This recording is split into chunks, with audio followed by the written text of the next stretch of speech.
Olá, seja bem-vindo ao meu canal. Aqui quem fala é o Eduardo e hoje estou aqui para dar continuidade ao meu projeto de leitura da Bíblia diariamente.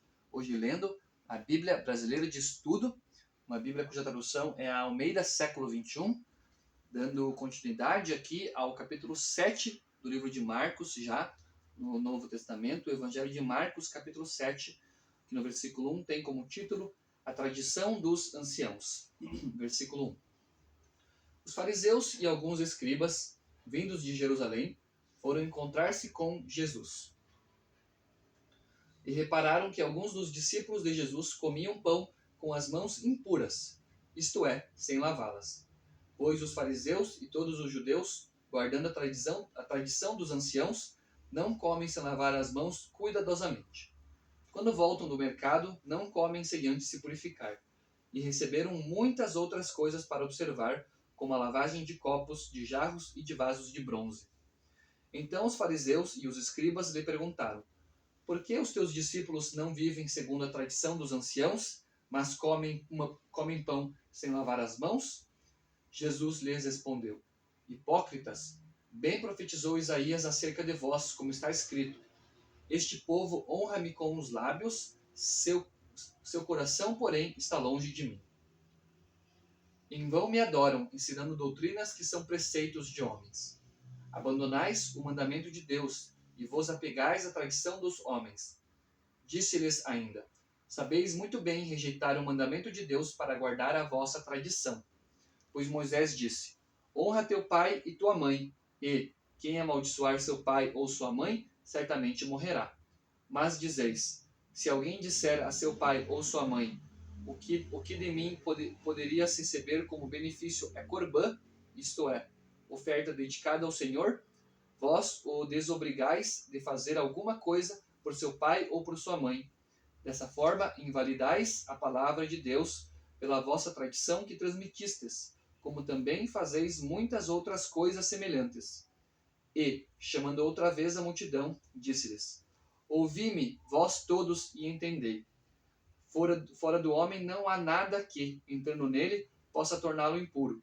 Mas o que sai do homem, isso o torna impuro. Se alguém tem ouvidos para ouvir, ouça. Depois, quando deixou a multidão e entrou em casa, os discípulos lhe perguntaram acerca da parábola. Jesus lhes respondeu: então vós também não entendeis? Não compreendeis que tudo o que entra de fora no homem não pode torná-lo impuro? Porque não entra no seu coração, mas no estômago, e depois é expelido. Assim, Jesus declarou puros todos os alimentos. E prosseguiu: o que sai do homem é o que o torna impuro. Pois é de dentro do coração dos homens que procedem maus pensamentos, imoralidade sexual, furtos, homicídios, adultérios, cobiça, maldade, engano, libertinagem, inveja, blasfêmia, arrogância e insensatez. Todas essas coisas más procedem de dentro do homem e o tornam impuro. A mulher cananeia, versículo 24. Jesus saiu dali e foi para as regiões de Tiro e Sidom. Entrou numa casa e não queria que ninguém soubesse disso, mas não pôde passar despercebido. E certa mulher, cuja filha estava possessa de um espírito impuro, logo ouviu falar dele. Então foi e prostrou-se aos seus pés. A mulher era grega, de origem cirofenícia, e suplicava-lhe que expulsasse de sua filha o demônio. Jesus lhe respondeu: deixa que primeiro os filhos se fartem, pois não é justo tomar o pão dos filhos e jogá-lo para os cachorrinhos. Ela, porém, prosseguiu dizendo-lhe: sim, Senhor, mas também os cachorrinhos, debaixo da mesa, comem das migalhas dos filhos. Então ele lhe disse: por causa dessa palavra, vai, o demônio já saiu de tua filha. Ao voltar para casa, ela achou a menina deitada sobre a cama. O demônio já havia saído. A cura de um surdo e gago em Decápolis, versículo 31. Depois de partir da região de Tiro, Jesus foi através de Sidom até o mar da Galiléia, passando pela região de Decápolis. E trouxeram-lhe um surdo, que também falava com dificuldade, rogando-lhe que lhe impusesse a mão. Jesus tirou-o do meio da multidão e, em particular, colocou-lhe os dedos nos ouvidos e, cuspindo, tocou-lhe a língua. Então, levantando os olhos ao céu, suspirou e disse-lhe: Efatá, que quer dizer abre-te. E seus ouvidos se abriram, a língua se soltou e ele começou a falar perfeitamente. Então Jesus lhe ordenou que a ninguém contassem aquilo. Mas, quanto mais ele proibia, mais eles o divulgavam. E maravilhavam-se grandemente, dizendo: Ele faz bem todas as coisas, faz até mesmo os surdos ouvirem e os mudos falarem. Marcos capítulo 8, a segunda multiplicação dos pães e peixes. Naqueles dias, aglomerando-se de novo uma grande multidão, e não tendo eles o que comer, Jesus chamou os discípulos e disse-lhes: Tenho compaixão desta multidão, porque já faz 3 dias que estão comigo, e não tenho o que comer. Se eu mandá-los para casa sem comer, desfalecerão pelo caminho, e alguns vieram de longe. Então os discípulos lhe perguntaram: Onde alguém poderia arranjar pão para satisfazê-los aqui neste lugar deserto? Jesus lhes perguntou: Quantos pães tendes? Responderam: 7. Então mandou ao povo que se sentasse no chão, e, tomando os 7 pães, havendo dado graças, partiu-os e os entregou a seus discípulos, para que os distribuíssem.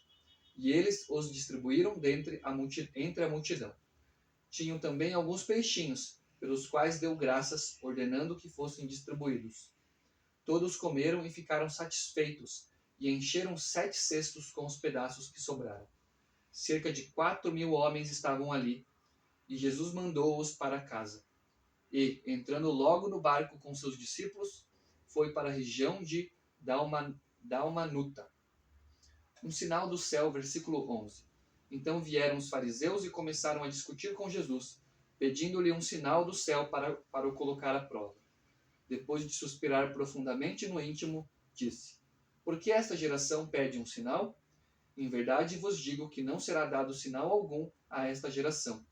E, deixando-os, tornou a entrar no barco e foi para o outro lado. O fermento dos fariseus. Os discípulos esqueceram-se de levar pão e tinham apenas um pão no barco. E Jesus advertiu-os: Atenção, guardai-vos do fermento dos fariseus e do fermento de Herodes. E eles discutiam entre si, dizendo: É porque não temos pão. Ao perceber isso, Jesus lhes disse: Por que discutis por não terdes pão? Ainda não compreendeis? Não entendeis? O vosso coração está endurecido? Tendes olhos e não vedes? Tendes ouvidos e não ouvis? Não vos lembrais? Quando parti os 5 pães para os 5.000, quantos cestos cheios de pedaços recolhestes? Eles responderam: 12. E quando parti os 7 pães para os 4.000, quantos cestos cheios de pedaços recolhestes? Eles responderam: 7. E ele lhes disse: Não entendeis ainda? A cura de um cego de Betsaida. Então chegaram a Betsaida e trouxeram-lhe um cego, rogando-lhe que o tocasse. Jesus tomou o cego pela mão, levou-o para fora do povoado e cuspiu-lhe nos olhos. Depois, impondo-lhe as mãos, perguntou: Vês alguma coisa? E, levantando os olhos, ele disse: Vejo os homens andando, como se fossem árvores. Então Jesus voltou a colocar as mãos sobre os olhos dele, e ele começou a ver claramente e ficou restabelecido, pois enxergava todas as coisas com nitidez. Em seguida, Jesus mandou-o para casa, dizendo: Não entres no povoado. A confissão de Pedro, Jesus prediz sua paixão. E Jesus foi com seus discípulos para os povoados próximos a Cesareia de Filipe. No caminho, perguntou aos discípulos: Quem os homens dizem que eu sou? Eles lhe responderam: Alguns dizem que és João Batista, outros Elias, e ainda outros algum dos profetas. Então ele lhes perguntou: Mas vós, quem dizeis que eu sou? E Pedro respondeu-lhe: Tu és o Cristo. E Jesus ordenou que a ninguém falassem a respeito dele. E começou a ensinar-lhes que era necessário que o Filho do Homem sofresse muitas coisas, fosse rejeitado pelos líderes religiosos, principais sacerdotes e escribas, fosse morto e depois de 3 dias ressuscitasse. E ele dizia isso abertamente. Mas Pedro, chamando-o em particular, começou a repreendê-lo. Ele, porém, virando-se e olhando para seus discípulos, repreendeu Pedro, dizendo: Para trás de mim, Satanás, porque não pensas nas coisas de Deus, mas sim nas que são dos homens. A lei da cruz, versículo 34. E, chamando a multidão com os seus discípulos, disse-lhes: Se alguém quiser vir após mim, negue a si mesmo, tome a sua cruz e siga-me. Pois quem quiser preservar sua vida, irá perdê-la. Mas quem perder a vida por causa de mim e do Evangelho, irá preservá-la. Pois que adianta ao homem ganhar o mundo inteiro e perder a sua vida? Ou que daria o homem em troca da sua vida?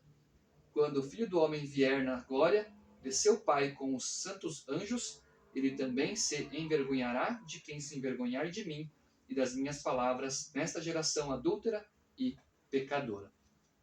Essa daqui então foi a leitura dos capítulos 7 e 8 do livro de Marcos, aqui na Bíblia Brasileira de Estudo, dando continuidade ao meu projeto de leitura da Bíblia. Agradeço por você estar me acompanhando, fique com Deus e até o meu próximo vídeo.